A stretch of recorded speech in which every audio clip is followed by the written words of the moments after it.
Doctor Prabhakar माळी, माजी नगराध्यक्ष सांगोला नगर परिषद आणि डॉक्टर भाई गणपत देशमुख शेतकरी सहकारी सूतगिरणी चेअरमन। 20 तारखेला होणारी निवडणूक ही महाराष्ट्राला दिशा देणारी निवडणूक ठरणार आहे। स्थानिक प्रश्न, राज्यस्तरीय प्रश्न आणि अर्थकारण हे 3 मुद्द्यावर प्रामुख्याने ही लढली जाणार आहे। सांगोला शहरामध्ये आबासाहेब असताना 50-60 वर्ष कायदा सुव्यवस्थेच्या माध्यमातून एक शांतताप्रिय शहर म्हणून सोलापूर जिल्ह्याच्या बाहेर सुद्धा सांगोल्याची ओळख आहे।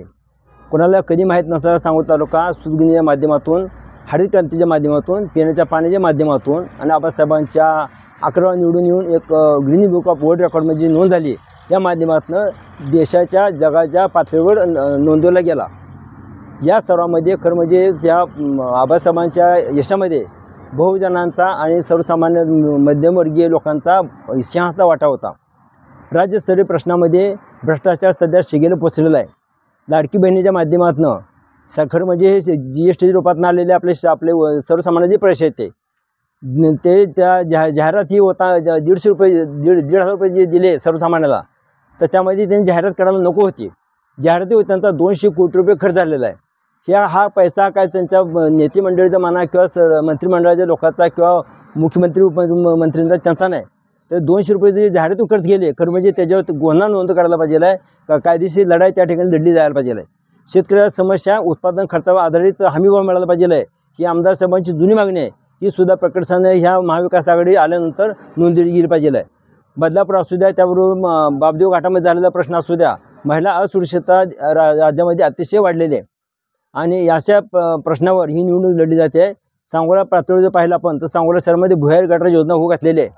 स्वच्छतेचं, आरोग्याचे प्रश्न आहेत, या प्रश्न मार्गी लागण्यासाठी आणि सांगोला पहिल्याप्रमाणे बाजारपेठेमध्ये व्यापारी लोकांना संरक्षण मिळण्यासाठी महाविकास आघाडीच्या उमेदवारांनी डॉक्टर बाबासाहेब हे नौके उमेदवार आहेत। खरं म्हणजे आमदार साहेब असताना सर्वसामान्यांना त्या ठिकाणी आपला विचार तिथं नोंदवता येत नव्हता, जाता येत नव्हतं। तर बाबासाहेब युवकांमधले नेते आहेत। सर्वसामान्य माणूससुद्धा कधी त्या ठिकाणी जाऊन तुमचे प्रश्न मांडू शकतो, तुमच्या समस्या सोडू शकतो।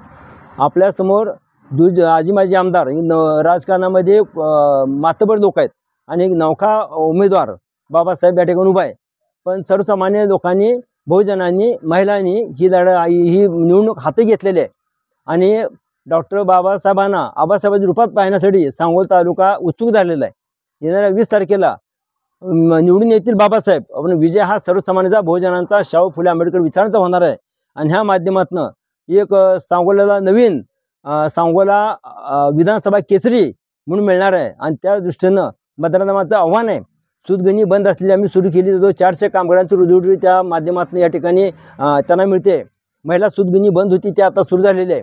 नवीन उद्योगधंदे जे 1,500 रुपये जे महिला लाडकी बहिणीच्या माध्यमातून दिले, त्या माध्यमातून जो 46,000 कोटी सध्या शासनावर महिन्याला त्याचा अधिभार पडतोय, त्याच्याऐवजी एखादे मोठे उद्योगधंदे उभे केले असते तर 1,500-2,000 5,000 महिलांना त्या ठिकाणी रोजगार मिळाला असता। नवीन उद्योगधंदे या ठिकाणी उभा करणं अतिशय महत्त्वाचं आहे। सूतगिरणीच्या माध्यमातून जे लोक या ठिकाणी काम करतात त्यांचं कुटुंब यावर अवलंबून आहे। तर माझं मतदारांना आव्हान आहे, येत्या 20 तारखेला आपण बाबासाहेबांच्या पुढच्या शिट्टीच्या पुढच्या बटन दाबून बहुमताने त्याला निवडून द्यावं आणि नवीन एक विकासाला चालना देणारा आमच्या मनातला, स्वप्नातला एक उमेदवार, एक विचाराची लढाई ज्या ठिकाणी लढली जाते त्या विचाराचा एक आमदार या ठिकाणी नक्की निवडून द्यावा आणि आपण निवडून द्या अशी माझा खात्री आहे।